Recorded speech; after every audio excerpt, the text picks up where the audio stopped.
हम बात करेंगे।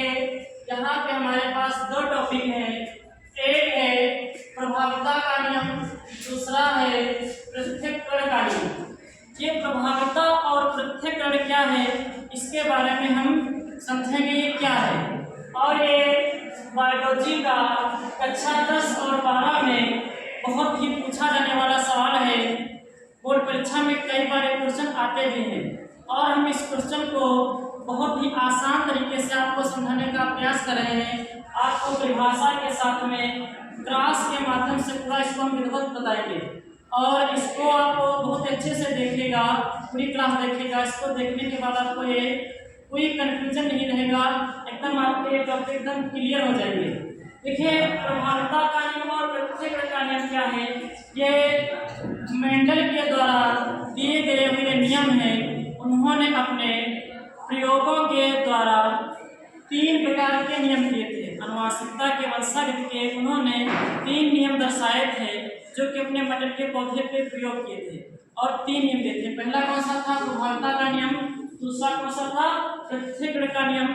तीसरा एक और है स्वतंत्र अपव्यूहन का नियम। लेकिन यहाँ पे आपको हम चर्चा करेंगे प्रभाविता और पृथक्करण पे।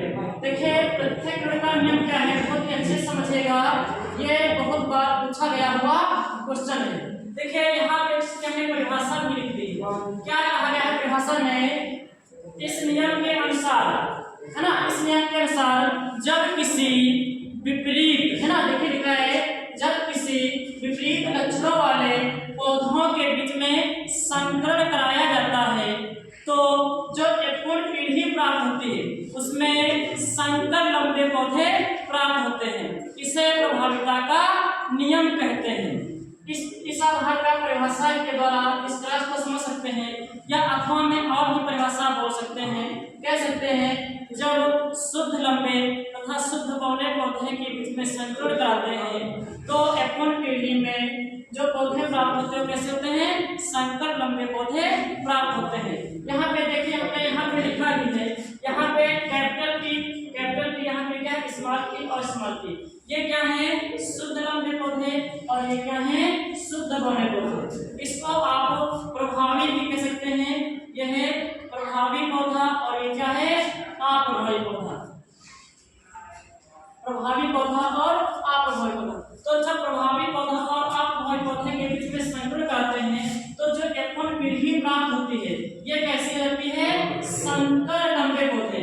अर्थात यहाँ पे यह है कि प्रभावी पौधा अप्रभावी पौधे के लक्षण को छिपा देता है।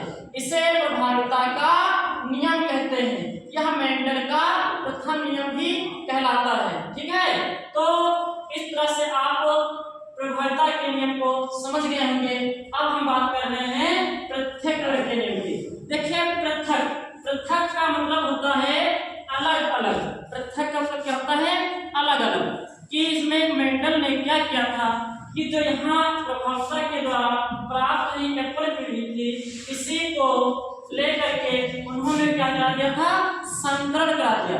तो उन्होंने जब F1 पीढ़ी के पौधों के बीच में संकरण कराया तो उनको जो अगली संततियां यानी कि अगली जो F2 पीढ़ी प्राप्त होती है, ठीक है, तो उसमें क्या होते हैं? पौधे पृथक पौधे यानी अलग अलग प्रकार के निश्चित अनुपात में पौधे प्राप्त होते हैं। इसे पृथक्करण का नियम कहते हैं। अर्थात यहाँ परिभाषा के द्वारा भी आप इसको समझ सकते हैं। देखिए, परिभाषा में क्या लिखा गया है? जब प्रथम संतानीय पीढ़ी F1, यहाँ पे क्या लिखा हुआ है? F1 यानी कि ये वाली, ठीक है, के विषम युग्मजी मतलब क्या होता है? यहाँ पे एक कैपिटल टी है और एक स्मॉल टी है, इसको कहते हैं विषम युग्मजी। विषम युग्मजी मतलब यहाँ पे एक कैपिटल है, एक स्मॉल है। सम युग्मजी अगर बात करें कैपिटल टी हो तो ये सम युग्मजी है। अगर कहीं पे कैपिटल एक स्मॉल टी तो इसको क्या कहते हैं? विषम युग्मजी कहते हैं। तो यहाँ पे विषम युग्मजी पौधों में स्वपरागण क्या कराते हैं? क्रॉस कराते हैं। यहाँ पे आप लिख सकते हैं स्वपरागण भी लिख सकते हैं। क्या लिख सकते हैं? स्वपरागण भी लिख सकते हैं। स्वपरागण कराते हैं तो द्वितीय संतानिक पीढ़ी यानी कि जो यहाँ पे प्राप्त होती है द्वितीय संतानिक पीढ़ी, क्या कह सकते हैं? द्वितीय संतानिक पीढ़ी के सदस्यों में परस्पर विपरीत लक्षणों का एक निश्चित अनुपात में पृथक्करण हो जाता है। इसमें जो युग्मकों की शुद्धता का नियम भी हमको पता चल जाता है। अर्थात यहाँ पे एक शुद्ध लंबे, दो संकर और एक शुद्ध बने, अर्थात यहाँ पे युग्मकों की शुद्धता का भी हमको पता चल जाता है। तो इस आधार पर इसे युग्मकों की शुद्धता का नियम भी कहते हैं। देखिए यहाँ पे हमने पृथक्करण नियम में दो तरह के क्लास बनाए हैं, ये वाला क्लास बनाया है और एक चेकर बोर्ड वाला क्लास बनाया है। तो आप चाहे तो ये वाला बना लीजिएगा और चाहे तो ये वाला बना लीजिएगा, जो आपको सरल लगे उसके बाद इसको समझ सकते हैं। और इनका अनुपात क्या आता है, इनका जो जीनोटाइप आता है 1:1 आता है। जीनोटाइप अर्थात एक शुद्ध लंबे हैं, दो संकर लंबे पौधे होते हैं और एक कैसा होता है, शुद्ध बौने पौधे होते हैं।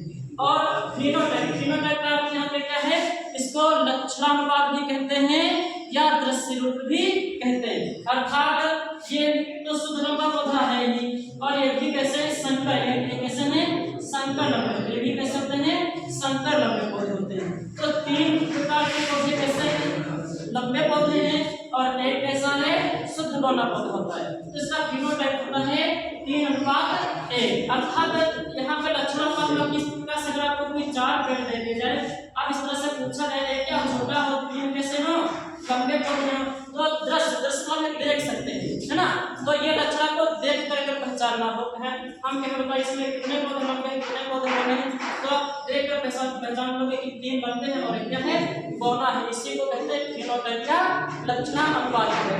तो इस तरह से आपको हमने प्रभावता और प्रतिक्रिया दोनों को बहुत ही अच्छे तरीके से आपको समझाया है।